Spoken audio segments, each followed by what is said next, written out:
So what I want you all to do is take a few minutes and change your name to your current like feeling, state, or mood.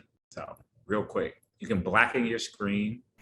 That way we can just see everybody's mood real quick and it won't be designated to who you are as a person, but just see what the mood is for today. All right, so we got some realness on here. Happy, stressed, sleep deprived, calm, tired, need new glasses. Okay, that's real. Gotta see, gotta make sure you see. I was in that, but I feel you. Having glasses is rough. Pretty interesting. Okay, I feel that.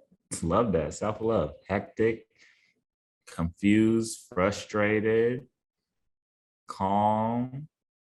Very good. Very good. Stressed, tired. So, what was our last conversation about? Does everyone remember what we had in our last conversation? Our last conversation was a little bit about, it was all about yourself, right? Not knowing what direction to go in, little lost, sometimes confused, but really focusing on this idea of self-awareness and self-esteem. So 4 things I asked you all to do was write down what brings you peace, what takes peace away from you, and then what are some things you can easily get rid of, and what are spaces you might have to build boundaries. But real quick, before we get started into our next conversation, because it's going to kind of blend in and go into a newer direction, but similar idea, what are some things that you all realized that brought you peace or maybe took peace away from you? Just need 2 volunteers to share real quick. For me, I said for both of them, other people, because sometimes being around certain people makes me feel a lot more peaceful, but certain people definitely like make me feel stressed out. Definitely. Yes. That's so real. How many people deal with that as well? Hands up, clap, thumbs up. Okay. Okay. I'm sure we all deal with it in a different way, but that's good things to analyze, to look around, be aware of. Who else wants to share? Something that's really simple that brings me peace is just having like a very clean and organized room. Like that actually affects my mood so much. If my room or if my space is not like together, it just makes me feel like I'm a little bit more in control. It gives me something to wake up to that's nice. It's nice to come home to a clean space. So I really, really like that. Wow. That is, you're echoing some things I hear on a consistent basis. That's how my girlfriend is. She's very on me about making sure our space is clean. I'm the complete opposite. So I understand what you're talking about. It's beautiful. I love it. All right. And let's talk a little bit about what are some things that you realize or maybe analyze that you need to set boundaries. You talk about some of the people, making sure that, I'm sure with being in a space that gives you peace and happiness, I'm sure you have to set boundaries or structures to make sure that it's staying consistent within that space. From 2 new people, all right, what are the things that you might need to set boundaries for now in your life? I would say how people interact with one, because for myself, I have boundaries. I mean, they are not wide. The boundaries are little. So, but sometimes people get really used to you and they think that they can pass these boundaries without asking. And they see, yeah, he allows me to do this in his life, but they didn't ask. So just the boundary for me would be like, if you're going to do something, just ask. I don't mind what would you do. Just ask. I would say yes or no. That's really important. And it's important to have those types of conversations with people in your life because if it affects you, most of the time they don't even know because they're just doing it, right? And that's why it's really important for us to really be self-aware because those are some of the things and principles that help us to not only help ourselves, but then help those around us, right? If we open and have these types of dialogue with them, it allows for them to also say, you know what? I've also been thinking about the same thing. I just didn't know how to talk about it, right? And now you've opened yourself to have those conversations and to live a more peaceful, less hectic or stressed life in that space, right? And it's the same thing, right? In your day-to-day life, but also in the workforce as well, sharing those thoughts, sharing those ideas, and being honest and upfront where it's like, hey, this is how I feel. This is what I feel like I could do a little bit better at, or this is where I feel like I could need your help a little bit more in this space, or can you give me some guidance in this because I don't really understand. Like being truthful and helpful is what ultimately helps all of us to be successful and help one another within that space. Cool. Let's go. One more person, then we're going to jump into the conversation. I guess I would say like at knowing at what point I've like reached my limit in doing stuff, and just kind of recognizing the moment where I need to actually, when someone's asking me to do something, just say, actually, no, I can't do that right now. Definitely. Knowing your limits is so important, especially in your schedule and things of that nature. I think our next conversation after we do the career panel next week, we're going to talk about time management and how to work through projects and things of that nature. I think that's something that I've seen a lot of you talk about and have interest in learning. And I'm okay at it. I'm pretty good at it, but I'm going to try to bring in someone who's actually helped me, and that's their job. It's like, they literally went to school for that, but have them come in and we're going to do a little chat and a few exercises that help out with that as well. Time management, that sounds like something y'all are all trying to work on, right? Hands up. Yep. No. Okay, cool. So yeah, we're going to do a conversation. 10:15 will be that. So let's talk a little bit about today's conversation. Today's conversation is about leadership and roles. When we talk about leadership, how many of you all like this idea of leadership, right? How many of you feel like you all are leaders? What part of leadership do you like the most? I think I can say that for leadership, I think the best thing to enjoy is being able to actually know people. I think being a leader is, it's obviously setting goals and setting tasks that you want to accomplish, but at the end of the day, you can't do that unless you know the people that you're working with. A lot of the times, most people won't sit down and talk with each other about what's going on in their lives. And that's kind of frustrating.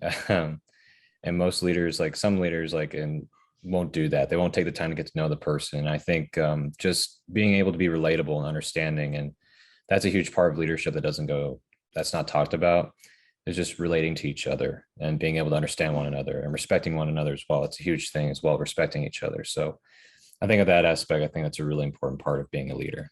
Definitely. If you're in the chat and you agree with that, put that in the chat like, yep, I'm feeling that. That's what I'm talking about for sure. Vibes.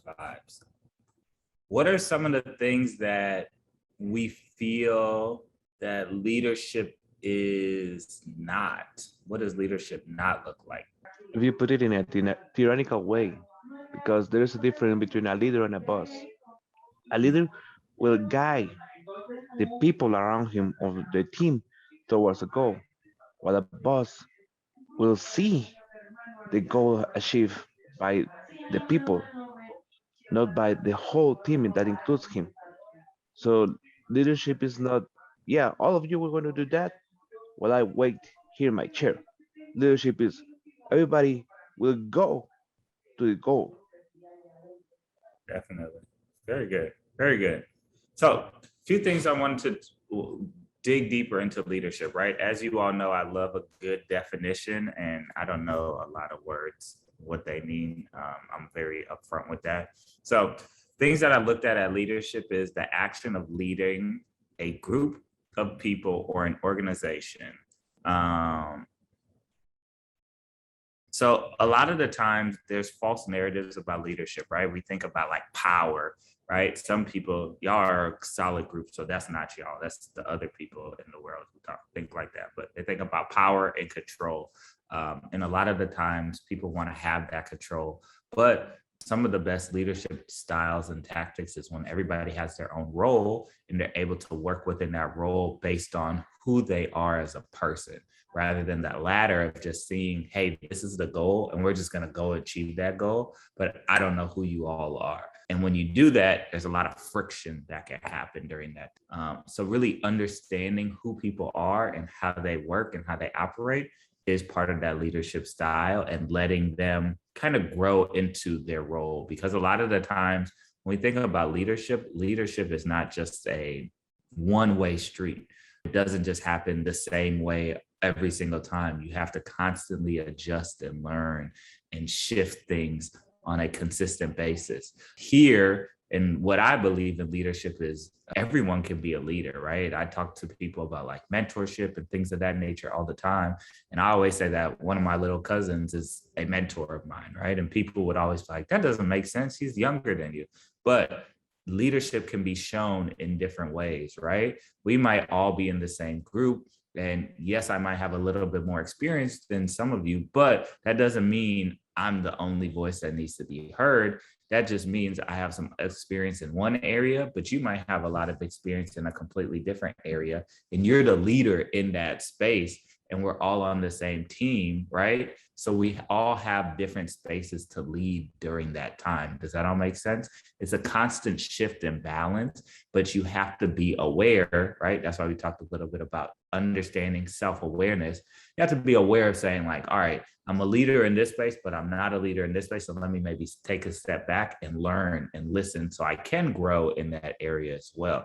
So it can't just be a consistent space of, oh, I'm only leading. You have to lead, step back, learn sometimes, listen, see what the people around you are saying, and then grow from that. So let's break down this definition a little bit. Talking a little bit about action, right? Action is the fact, it's a process of doing something typically to achieve an aim. So in the definition of leadership, they say the action of leading, right? So what that means is it's a process. Like I said, you're going to have to consistently learn and figure it out on a consistent basis. It's never going to just be a seamless thing of like, all right, I've led this group before and now I know how to lead all my groups. You got to learn every single time. So every time we got to make sure we're open to learning, open to understanding. The other idea, leading, right? Leading, guidance. We talked a little bit about that. And it says, the other part of it, it says guidance or leadership, especially in a spiritual context. What that says to me is if it's a spiritual context, that means there's a bigger picture, right? There's a bigger understanding. For those of you who are religious or non-religious, or in a spiritual space, right? There's a bigger understanding, right? Leadership doesn't just affect you as the leader, it affects everybody else.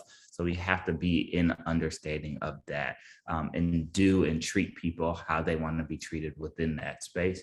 But we are all vessels or people who are used to do and accomplish things here on earth, right? So we have to also have that understanding of, okay, it's still coming from within me. So there's something within me that was created a specific way. And because of that, I am leading in this space that I'm owning or that I'm occupying. Everybody on board with that? They get that? Cool? You got that? All right.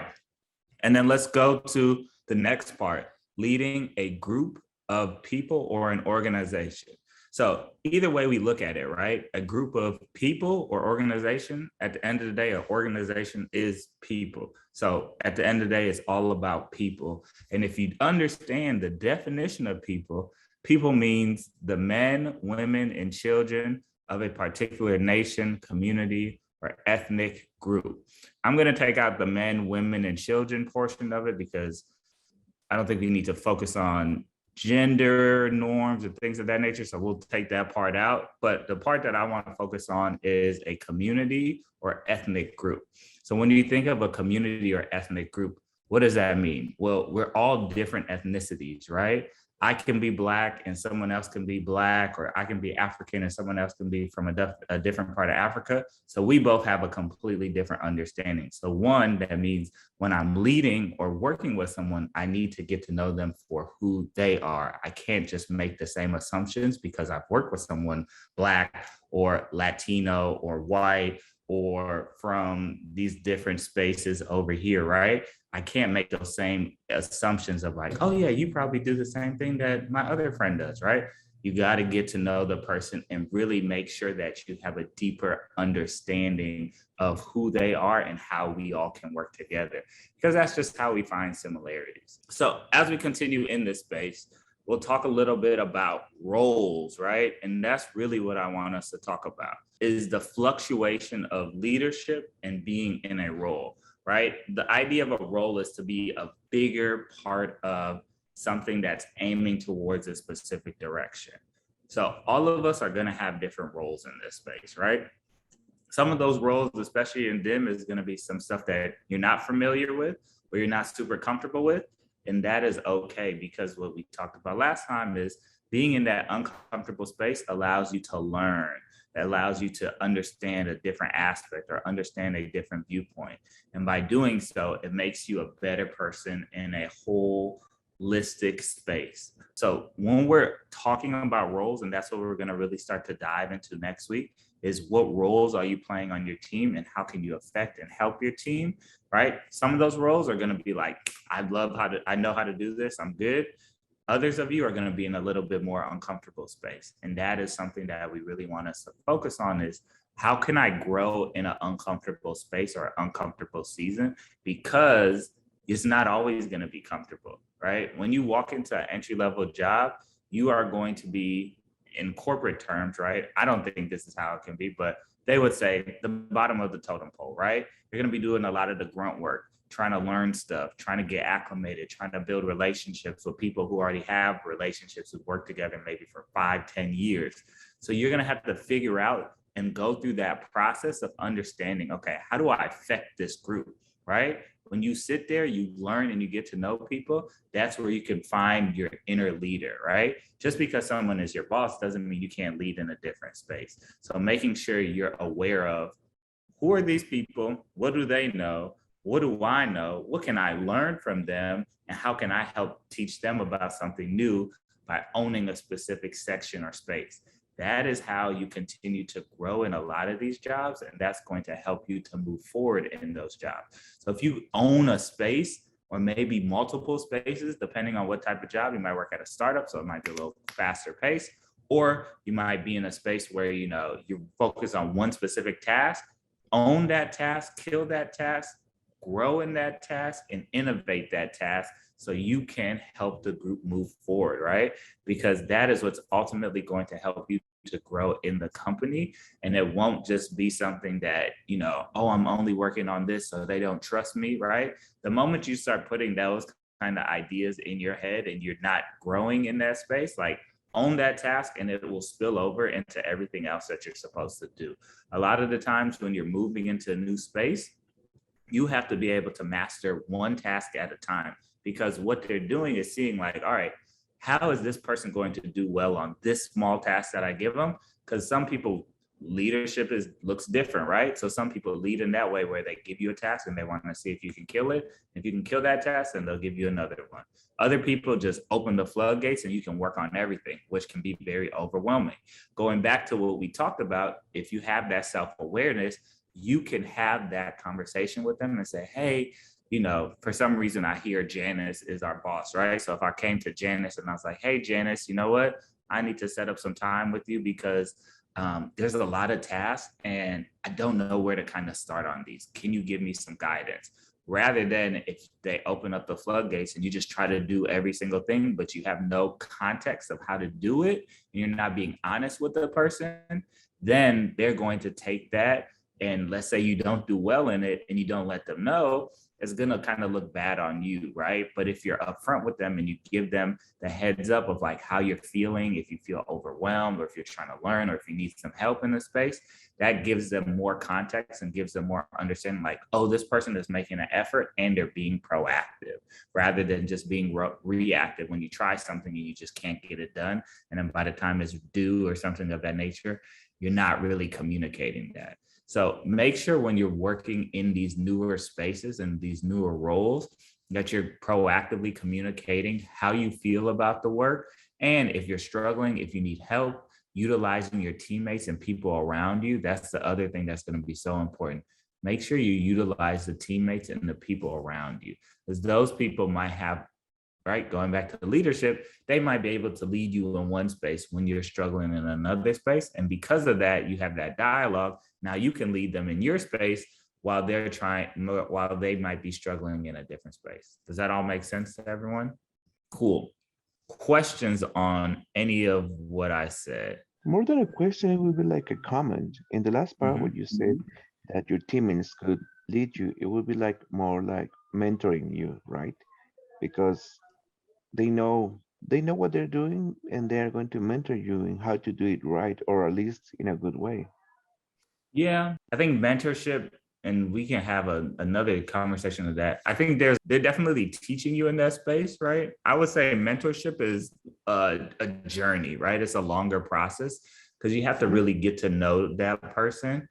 And some people don't like that idea of mentorship, right? So you got to be kind of tread lightly on utilizing it sometimes. I think, especially here in the States, like a lot of the times, and I'm sure some of you all have heard this probably all over anyway, it's like people will reach out and be like, hey, can you be my mentor? But you don't really know the person, right? And they'll say, you know what, not now. Let's build our relationship. Let's get to know one another. And then we get to that mentorship part. But to your point, what you're talking about is a form of mentorship that can grow into a longer lasting relationship for sure. It just depends, like I said, right? We talked about it, people, right?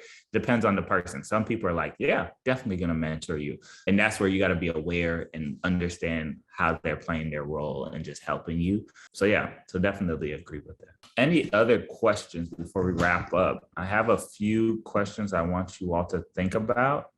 I'm going to put them in the chat. I want you all to go into breakout rooms and share your thoughts on this. And then you're going to jump back here in 10 minutes. All right.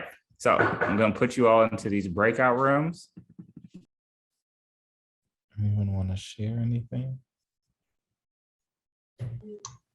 One thing that we talked about was we definitely have different roles for ourselves. Like Marco is a builder, a very good one. Ella is kind of confused and she's trying to figure out how to do things, but I think she will figure it out. She seems like a person that can make things work. And I'm just working in like cheerleading myself into success, I guess. Very good. Very good. I love that. I love that. Who else wants to share? Let's get one more person to share and then we can wrap up. In terms of how the role helps or hinders you sort of thing, we talked about in our group about like not taking things personally if things aren't going well in that role. Like you're working with other people, right? And maybe you feel like your ideas are getting shot down, or maybe things aren't going the way you planned, but it's important to remember that we're all people in our groups, and we work with people, right? And they aren't necessarily attacking you or disappointing you or anything like that. It's just maybe it's a learning experience, Yeah, no, that's another good point. That's something I work on every day. Very good, very good. And yes, I think this would really help in not only this workspace, but even how you start to find your jobs and opportunities for yourself.